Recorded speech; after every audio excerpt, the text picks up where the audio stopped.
Maybe it was the show that our audiences love so much. Maybe it was the music. Maybe it was the fact that folks can get out again as COVID slowly fades away.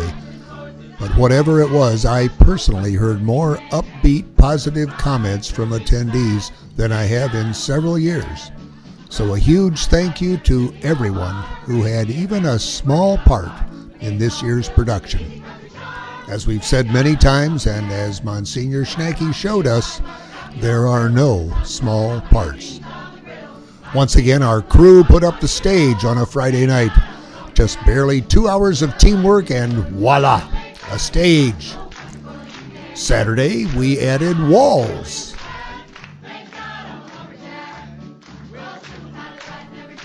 And stopped for lunch.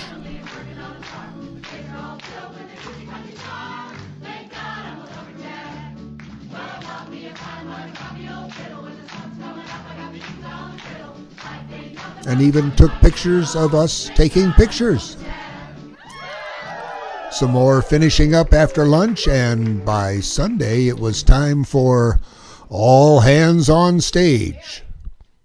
Even the band was assembled in the lingering rubble. We sang, and we sang, and we marched and sang. We clapped. We danced. We cheered. We even had a scrum. We played Ring Around the Rosie and added our own spectator section. Then, time for notes and to do it again and make it even better. More clapping. The Boston girls were always ready for rain. More singing. Sealing the jail walls to prevent escape. Finishing touches on the set. Props inspection number 137 is completed. The old wooden box is in place. Final voice session. The sisters prep for school. How fun to see a principal working on her ABCs.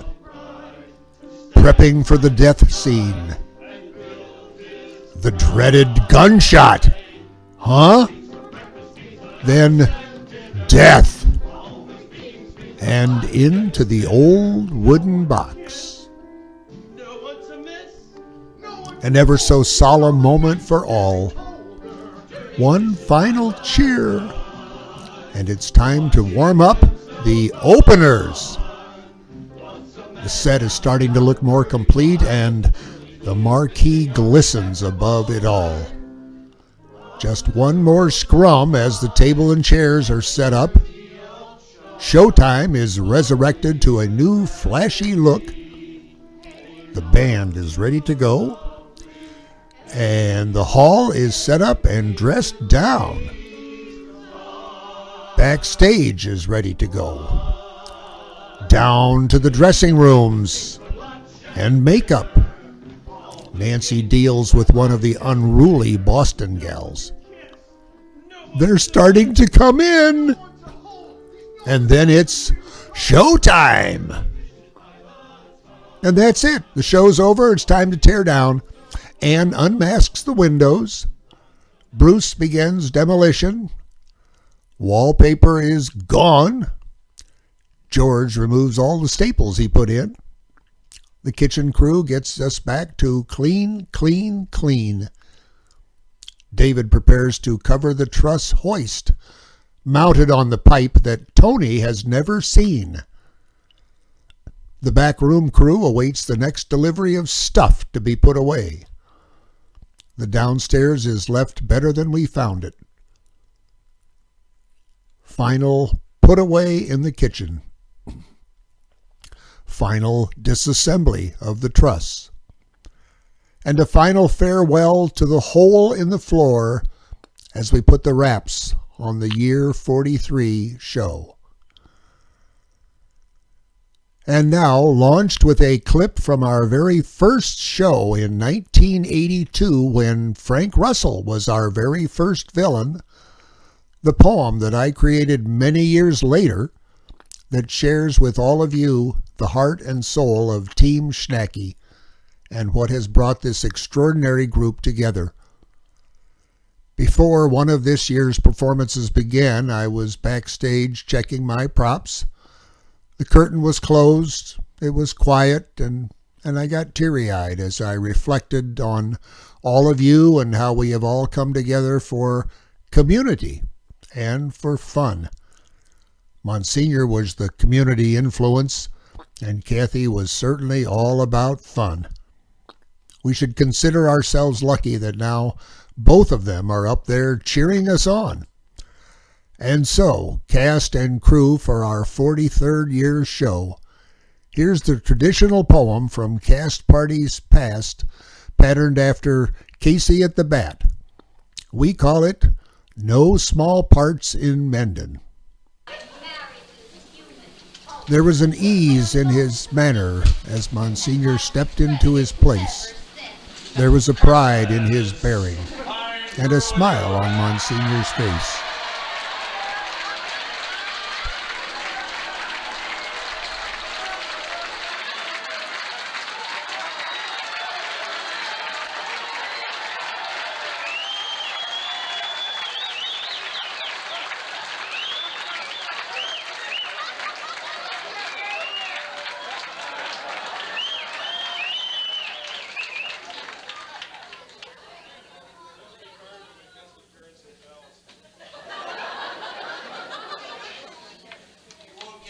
You won't get off so easy this time, Frothingham.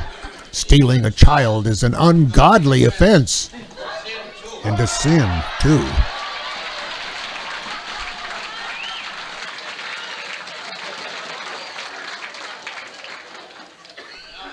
Now I'll tie your hands, assisted by his capable deputy.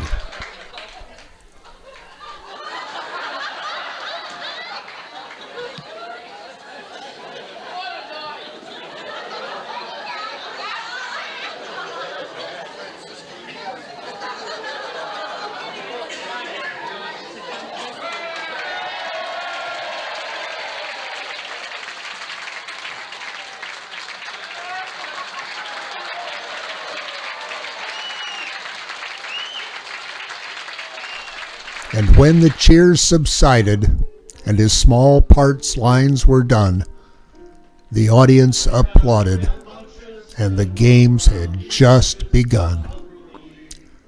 Now 43 years have passed, and Monsignor's shining star has created something special that brings folks from near and far.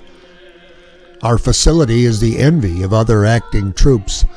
Our Chandler stage is like a kit that gets put up by our troops. We all may have signed up for what we wanted to get, but we've ended up giving far more.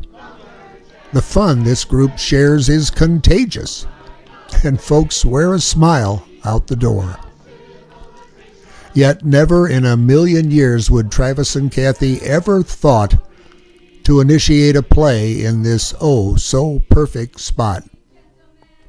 We never would have volunteered, and yet this priest of vision saw something deep within us both to which we all have risen. We started a troupe.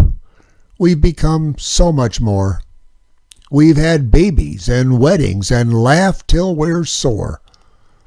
We've had heartbreak and heartache, and yet through it all we've prayed for each other and answered the call to be a community in faith, deeds, and song.